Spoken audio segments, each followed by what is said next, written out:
Mamang sorbetero, tayo'y sumayaw. Talambang mo'y hawak, muling ikaw ay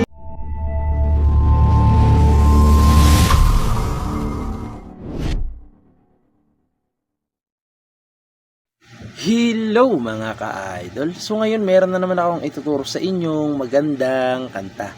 So yung title pala nitong kantang ituturo ko ngayon sa inyo ay yung Mamang Sorbetero by Celeste Legaspi. So ito mga ka-idol, pwede nyo rin gayahin yung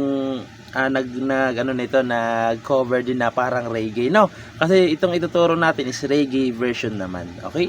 So wag kayo mag-alala mga ka-idol kasi 4 na chords lang yung gagamitin natin hanggang matapos na yung kanta.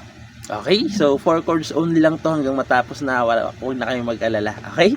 So ngayon dito muna tayo sa reggae pattern. So yung reggae pattern natin is yung lagi na lang natin itinuturo na para mas madali. So yung bass lang na isasama nyo lang yung string. Okay? Tapos strum down, tap sa string, strum down ulit. Okay, so yung strum down mga ka-idol, kailangan may tunog kasi baka may mga magtanong dyan. Kailangan may tunog yung down nyo. Ganon, may tunog siya sabay mute. No? Tapos tap ulit, mute. Ganon. So ganito siya kada chords, okay? Bass. Ganon siya. Okay? Yung reggae pattern natin na yan, gagawin nyo yan 2 beses kada chords. Okay? So kada chords 2 times yung gagawin yan. So sasampulan ko ulit para mas malinaw talaga. So ganito siya kada chords. 1, isa pa, tsaka nalilipat ng chords. Okay? So sana malinaw, no? So hindi lang, maikli lang tong video natin kasi maiksi, 4 na chords lang naman to. So ngayon, proceed na tayo doon sa kanyang whole chords. So yung whole chords niyan dyan mga ka-idol, no, kung makikita nyo 4 lang. Pero take note, no, so hindi siya yung kompletong chords. Okay? So kasi reggae version naman tong itinuro natin, kaya 4 na chords lang yung kinuha natin dyan. Okay? So yung chords dyan is G.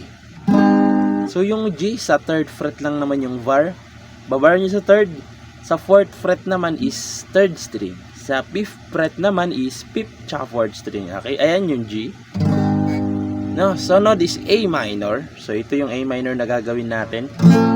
Yan. So yung A minor, 5th fret naman yung bar niya. Dito naman sa 7th fret, 5th tsaka 4th string na. Ayan yung kanyang F sharp minor. F sharp minor tuloy. A minor. Tapos D. So yung D, nasa 5th fret pa rin yung bar. Sa 7th fret naman niya is 2nd string na lang. 3rd tsaka 2nd, 3rd, 4th. Oo, yan. So ganito ko siya mag-ipit ng 3 string sa isang fret. Ayan. Ayan yung kanyang D. So notice, babalik lang kayo ng G. So halos parang 3 chords nga lang to mga ka-idol kasi dinoble ko lang yung G kasi mas malilito kayo kapag inano ko lang, no? So ayan, ulitin ko lang yung chords para hindi kayo malito. G, A minor, C, G ulit. Okay?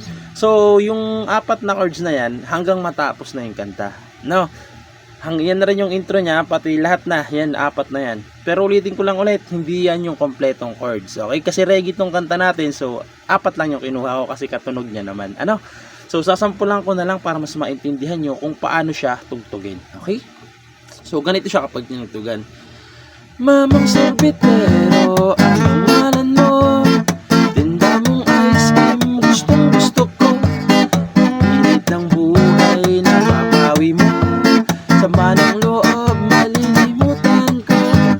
Tapos chorus, mamang sorbetero, tayo'y sumayaw. Talembang mo'y hawak, muling ikaw ay batang munti, sa'yo'y maghihintay. Biging ligaya, ngayong tagaw. Basta ng ulap sa himpapawid. So, gano'n lang siya. 4 na chords lang yan hanggang matapos na. Okay? So, take note ulit, pangatlong sabi ko na to, hindi siya yung kompletong chords. Okay? Baka may mag-comment na naman dyan, mali naman yung chords. So, mauna na ako, hindi siya kompletong chords. Okay? So, 4 na chords lang yan kasi reggae naman tong itinuro natin. Katunog naman siya. Okay? So, sa mga gustong mag-request dyan, no? So, comment lang kayo dyan sa baba para magawa natin ng tutorial. So, ayun lang. Sana nagustuhan nyo itong tutorial natin at naintindihan nyo. At yun lang, good luck sa bago nyong matututunan.